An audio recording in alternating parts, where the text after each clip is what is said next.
Hello everyone, welcome back. It's a beautiful day here in Western New York, and the topic of today's video is peonies, and specifically all the reasons you should add peonies to your garden. So this is a nice little hedgerow slash garden border that we made with peonies. So we'll go in and take a little look and talk about all the great reasons why you should include these in your garden.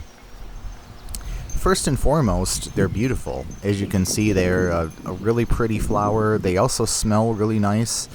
Most varieties of peonies are quite fragrant, although one thing you want to watch for is they come in all different colors, and so we're going to go in and take a little bit of a closer look here in a second. But some of the designer colors, if you will, so in the background you can see the reddish color ones that are like a magenta. Those don't really have any smell at all, but all of the other ones are very fragrant. So some of those kind of hybrid weird color ones are really cool.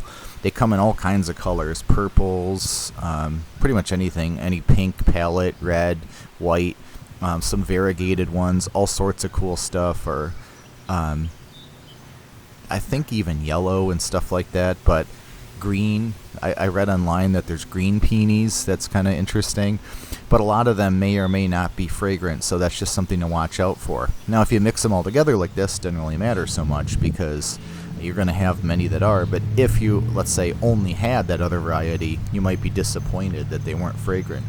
These classic pink ones, really fragrant. The white, also very fragrant. They make great cut flowers. You can, cut them, put them in a vase inside. They'll last a good week and a half. Smell your whole house up like flowers. Just really cool. In terms of other reasons to grow them, they're really easy. They're hardy all the way down to zone 3. They're perennials, so what they do is every year they die back to the ground, and you snip them off at the ground in September, and then they'll come back in the spring. So that's all they really need you to do for them. The other thing that's beneficial to do for them is when the flowers are finished, they'll start to make seed pods. The flowers will turn to seeds like most things, and you want to cut those seed pods off because there's really no reason to propagate peonies through seed pods. I mean, you can certainly do that, but there's no particular reason to when they grow so fast and spread so quickly, unless you're trying to develop a new variety or something like that, I guess. But most people just deadhead them, snip them off, throw the seed pods away before they're ever developed, and that way the plant puts all its energy into the roots and growing and just getting bigger and stronger. Bees love them too, so there's another cool reason. This guy's going to town on one of the flowers.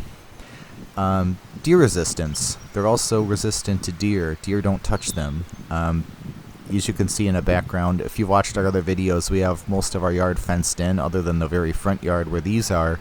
And every night I see deer on the blink camera that I have out here. So, but they never touch them. And one of the reasons is peonies have toxins in them. They're toxic to cats, dogs, people, deer, rabbits. They're not toxic to touch or smell or handle, but to ingest. And so deer don't really bother them. They may nibble here or there, and there's probably exceptions, like anything with that, but we have lots of deer around here all the time, and that's why we fenced in our yard so we could have a garden and an orchard without having it destroyed. But they have never, even when we didn't have the fence, they've never touched peonies. But these are out where they could get to them anyway by the road, and they're out here. They walk right past these every day and never touch them. Other reasons to grow them, they're a great plant you can share. The thing is, these grow so fast, they fill in. A few years ago, this was quite a bit of space in between each of these plants. Now it's a solid little garden hedgerow border. And the cool thing is, when you divide them in the fall, in September, if you do that, when they die back, you cut them off and they're dormant at that point. That's the time you can dig them up and make one plant into 2 plants. And then each of those 2 plants in a year or 2 will be giant again and ready for dividing again, just like hostas. They're pretty similar in terms of that. So they're a prolific plant. They're super easy to grow. They don't really need anything other than full sun, and they give you these beautiful flowers that last 3 or 4 weeks in the summer, and they're just absolutely stunningly beautiful, fantastic fragrance, and something that's like a showstopper in your landscape, and just one of our very favorite things, and a classic flower for all of those reasons. Pretty pest resistant, nothing bothers them, not even Japanese beetles bother them, so Yet again, another plus. I can't actually think of any minus for the Peonies. One last thing I wanted to mention in terms of benefit is they tend to behave really well. They're easy to keep in lines like this, like you see here in the bed, so they could make great borders.